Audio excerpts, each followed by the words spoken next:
Well, less than a week away for the NFL draft. And of course, a lot of names here in the state of South Carolina are expecting to have their names called, and we'll definitely get into some of that right now. But joining me, one of the greatest quarterbacks in the history of the University of South Carolina, joining me on the couch, Connor Shaw. How you doing, my friend? I'm doing great. It's a privilege to be on the show, man. I'm glad you're here, man. I know you're so excited about what's about to happen in a few days. Yes, sir, man. It's been a long time coming. It's been a childhood dream of mine. Getting a little anxious, but I'm prepared for it. Well, we'll talk more about that, but something that you're doing that's also is very, very huge is Children's Chance, a foundation that helps pediatric kids with cancer. How did you get into backing? That's an amazing thing. Yeah, well, Coach Spurrier and the University of South Carolina football program is really heavily involved with that organization, and something that I really admire that Coach Spurrier kind of pushed me into, and really fortunate to be able to work with that organization. Now, Sunday night at Trevenia Restaurant out in the Northeast Columbia area. Of course, I'll be a part of that function as well. Golf tournament on Monday, but Sunday night's going to be fun. A lot of celebrities: Dawn Staley, Mark Bryan of Hootie and the Blowfish, myself. A lot of folks, some other athletes coming out. You're going to have a good time, might do a little dancing out there. That's right. You never know. Come and support us. It's going to be a fun time. Yeah. And the golf tournament is Monday out at Columbia Country Club. And how's your golf game? Do you play golf? I know we spent some time together at Money After the Masters. That's but right. I don't think you played in that, but are you a golfer? I enjoy playing. I can't find the time to get on the golf course a lot, so I'm really looking forward to it. I enjoy it, not very good at it. It's something I can work on, definitely, though. Well, when you get to the league, most quarterbacks get pretty good at playing some golf. And speaking of the league, of course, Thursday, 8 o'clock, we'll be there. The NFL draft will begin. Of course, Jadeveon Clowney expected to be the first pick. Sammy Watkins up in Clemson, maybe a top 5 pick. And then there's guys like Connor Shaw, Taj Boyd, Bruce Ellington, expecting to hear their names called Thursday and/or Friday. What's been your experience going through the combine, just pro day, just leading up to this moment? How's it been for you? It's been a long process, but you only get to go through this once, and that's the kind of mindset I've had coming into this, taking advantage of every little opportunity. I've been very blessed to have this stage, and look forward to that next chapter in my life. You know, you said at pro day, of course, Jadeveon Clowney drew a lot of people, and you were like, man, thank the Lord for Jadeveon. Exactly, yeah.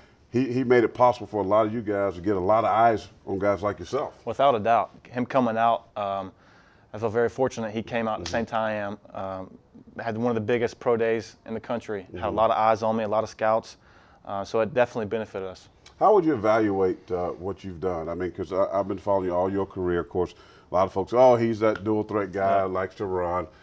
We see guys like that, and they was questioning your throwing ability, but all you did was quiet all these guys that were hating on you, so to speak.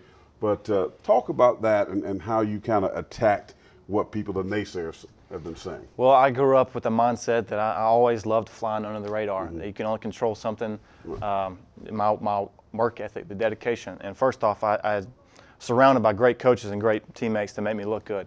But I had a special career here, and it's something I'll cherish for a lifetime.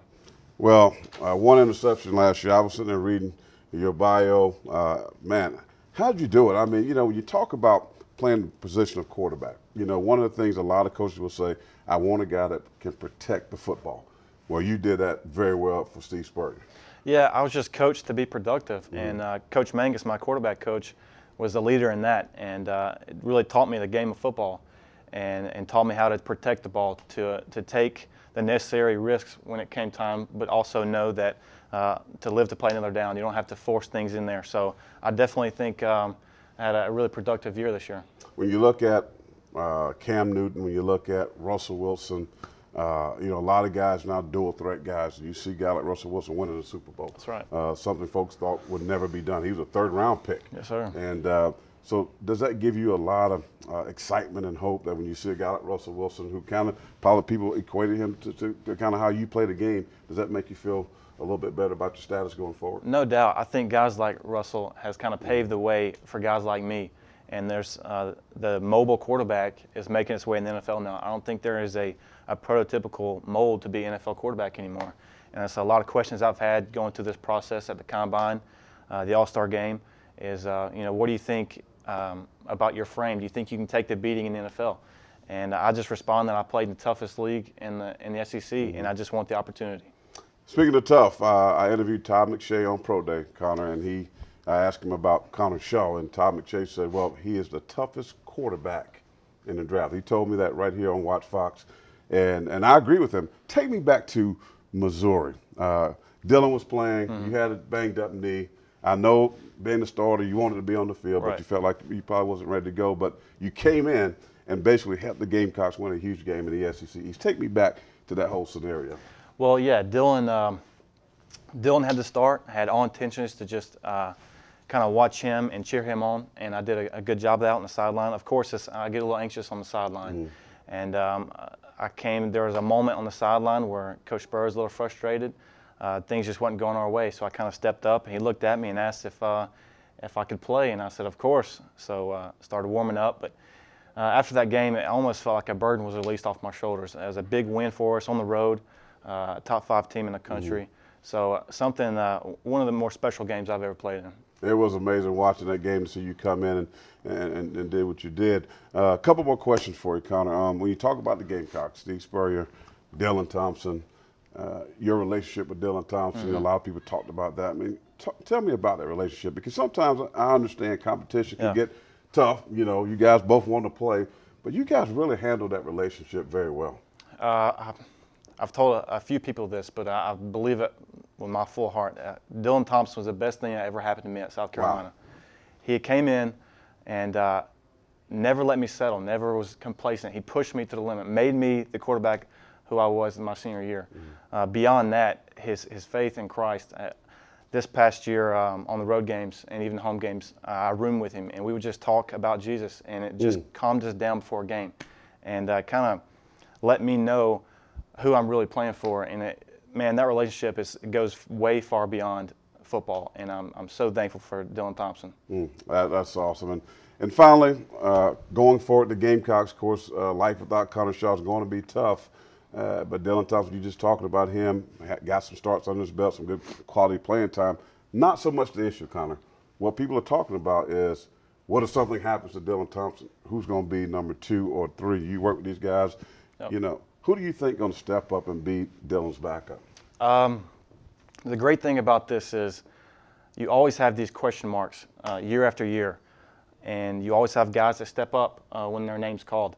Right now, I'm not sure who that guy is behind Dylan, but if Dylan unfortunately happens to go down, I believe without a doubt there will be another guy to step up. It's just the nature of the game. People find a way to get it done.